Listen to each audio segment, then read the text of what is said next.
What if success didn't have to come at the cost of your life? Today's guest is Sara Sicherman, business coach, growth strategist, and founder of Strata Consulting. Sara helps entrepreneurs and leaders grow to new levels without overwhelm, doubt, or burnout. She believes work should actually serve your life and not the other way around. This conversation is about sustainable growth without losing yourself in the process. Listen this week on Jewish Grit.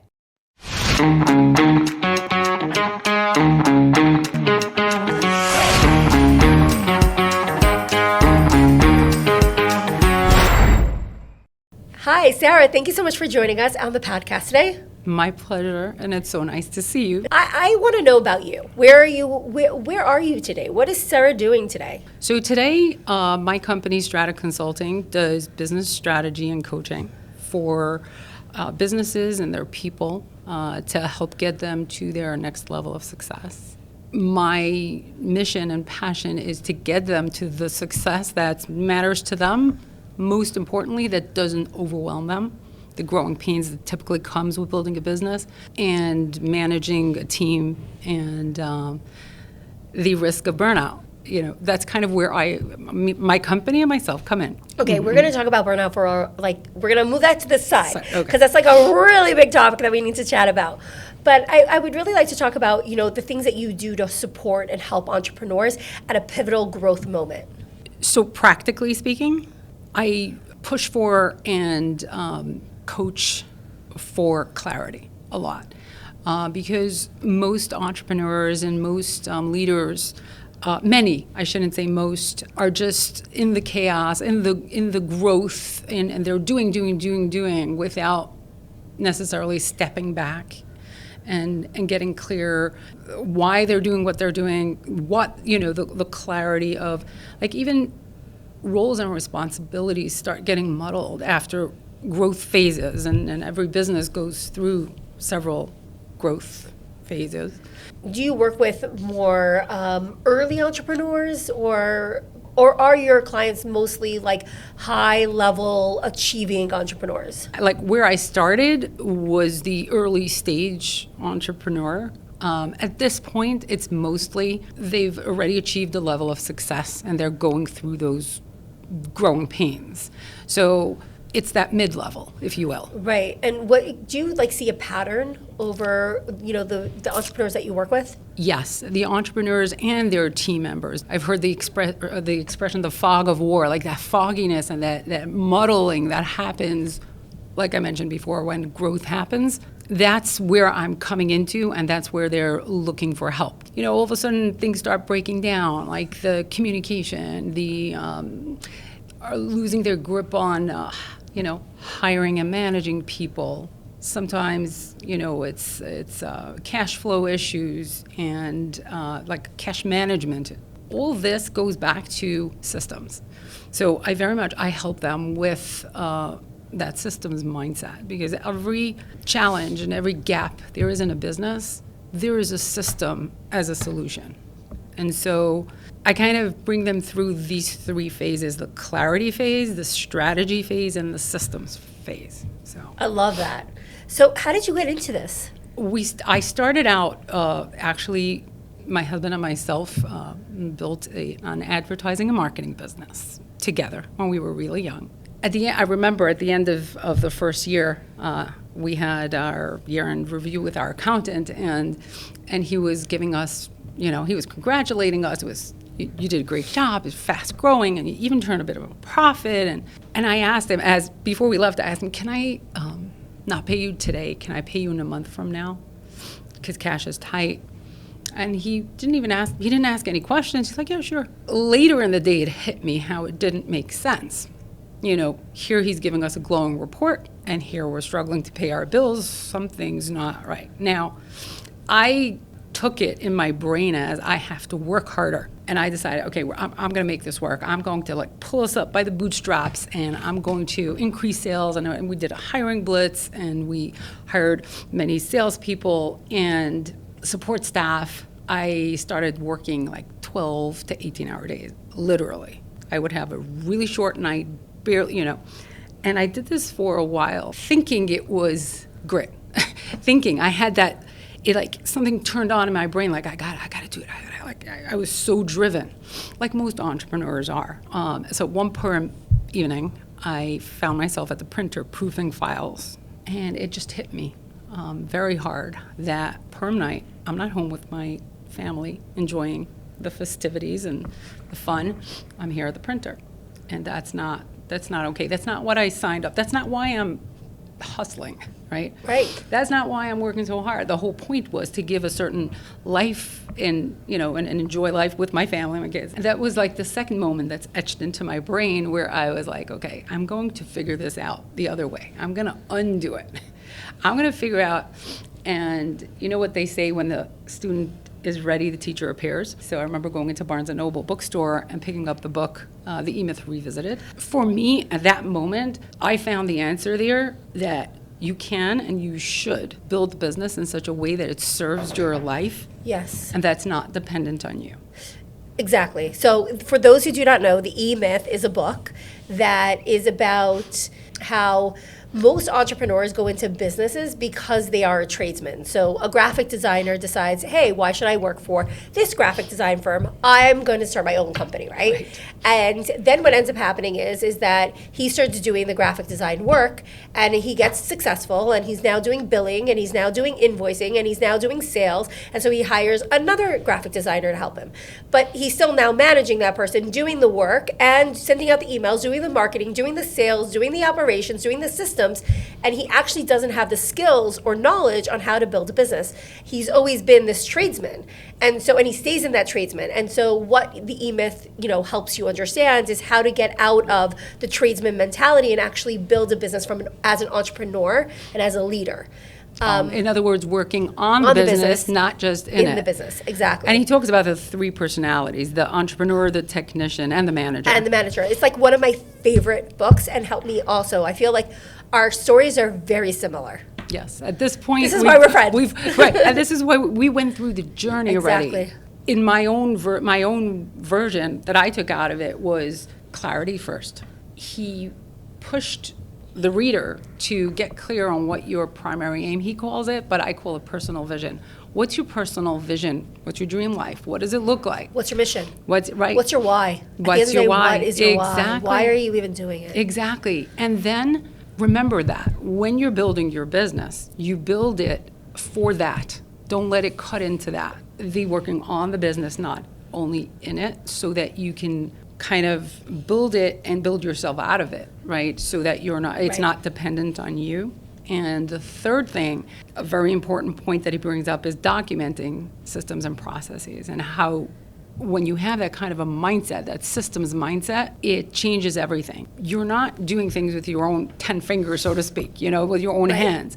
You're starting to create a machine where people can run that machine and you can scale it. So that was my aha moment. Yeah. And it took time, it took grit for me to unwind the 12 to 18-hour days, because I used to be proud of it. I used to be. Well, you wear it as a badge on your sleeve. 100%. I'm a as a badge of hustler. honor.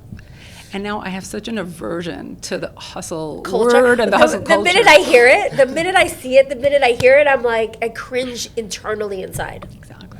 It's so 2016.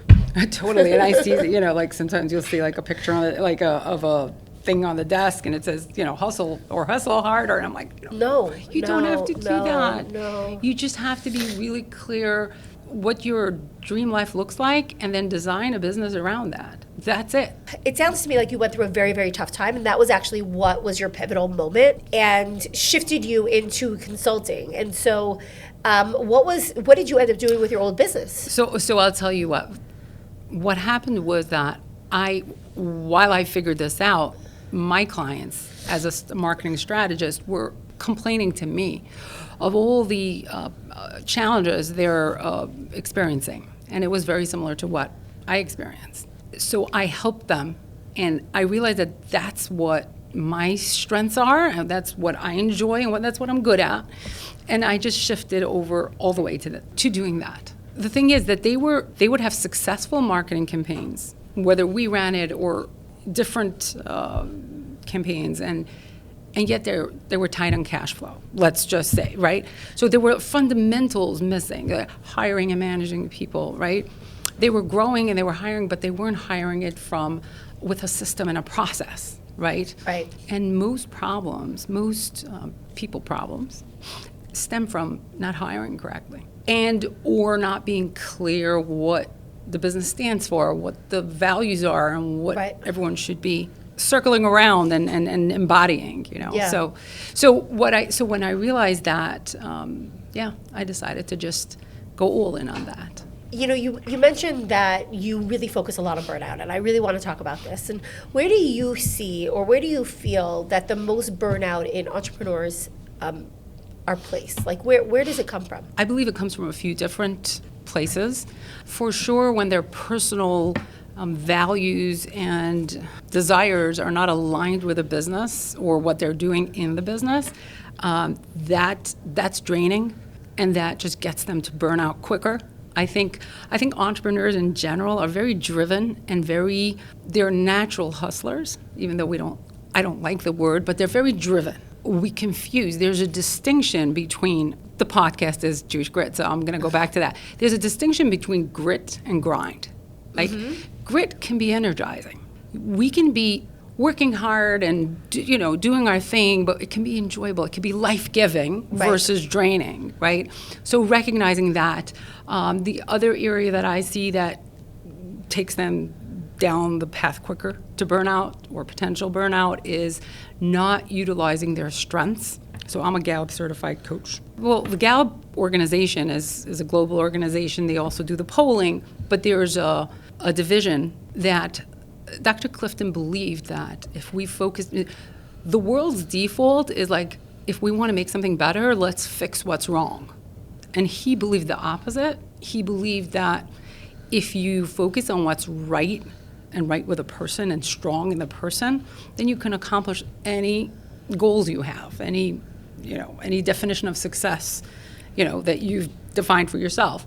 There's an assessment, the Clifton Strengths Assessment, and it's like a really easy, it's like a multiple choice.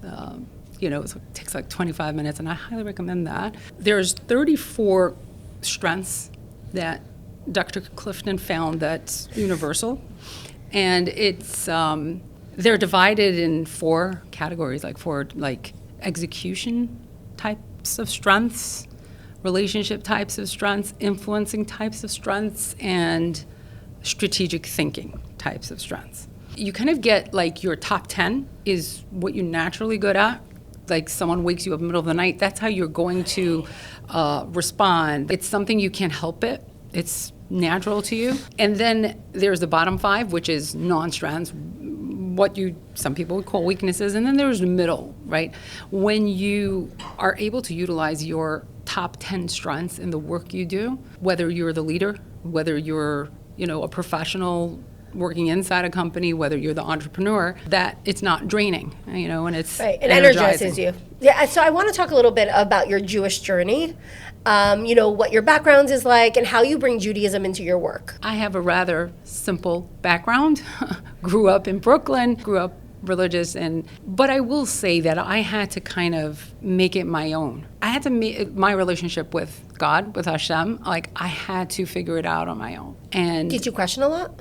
I did. I'm a questioner. I'm a curious person. My father used to say, "Don't you know curiosity killed the cat?" And it's like, yeah, but satisfaction revived it. And I think that no matter if you're born religious or not, everyone has to establish their own individual relationship with Hashem and come to really, really feel it. Feel Hashem's love and love Hashem back. Yeah. And, we have to create it. We have to work on it. It's not something you get. Is there like a mantra or a saying or something that inspires you, like when the going gets tough, that you can pull from? God has a master plan, and I may not be privy to it. And that's definitely something that keeps me going when you inevitably bump into challenges, big or small, and maybe just, a project didn't go as well as you intended for it to go, or health, or any challenges that you encounter. That's something that I go to. God has a master plan, and and everything he does is for my good, our good. We may not understand it, and that just makes a person more relaxed, more calm, more serene, and it allows you to just, work, do anything you need to do from a place of calmness and serenity. What would you tell a young professional who's looking to go into entrepreneurship? Know your strengths first. And also you're not going to, hit it out of the ballpark on your first try. You got to experiment, right? But that starting point of knowing your strengths, utilizing your strengths rather than having to rely on your non-strengths and it be a drain on you. Definitely a piece of advice that I would give, and like I mentioned before, it can be reflection, or you can take the Clifton Strengths, the Gallup's Clifton Strengths assessment. It's it's online. It's online, easy access. The other thing that I find very powerful is to write down your personal vision, like literally an index card. I've done it and I've redone it, and that's actually advice that I give all my clients, and I would give to a young aspiring entrepreneur or entrepreneur to write it down. What's your definition of success today? That it's very individual. And I ask my clients to define success for themselves. And I do the same for myself. As opposed to, I think by default, we all, think success is a certain something that the world considers successful. My neighbors, my friends, whoever considers successful, but really it's such a personal definition of success. Like I've had clients across the spectrum articulating their definition of success as owning a yacht, a private private jet, to going back to full-time learning, to just having, additional income, to, it's like everyone's definition of success is so personal. So what's yours? The reason why I pivoted to doing the business that I do and the way I do it, my business model, and I keep on going back to it, and I'm like, anytime I want to scale or do that, I remind myself that that's not my definition of success. My definition of success is having the freedom, the flexibility, and I actually started my, the coaching and consulting work on the phone. Flexibility and freedom is a big deal for me. Part of my definition of success for me. Sarah, thank you so much for being here. I have one pleasure. last question for you, and that is, what makes you so proud to be a Jew? The kindness, the brotherhood, and the constant, the mission that we have to be a light in the world and bring light in the world. That's what makes me very proud to be a Jew. Wow, thank you so much, Sarah, for being here today and having this incredible conversation about entrepreneurship. My pleasure. Thank you for listening to Jewish Grit, an Olami Mentorship podcast. At Olami Mentorship, we believe that everyone needs a mentor. What better way is there to tap into your personal and professional potential than with a Jewish mentor at your side? Learn more at olami.org/mentorship. Don't forget to keep listening on Apple Podcasts, Spotify, or wherever you get your podcasts.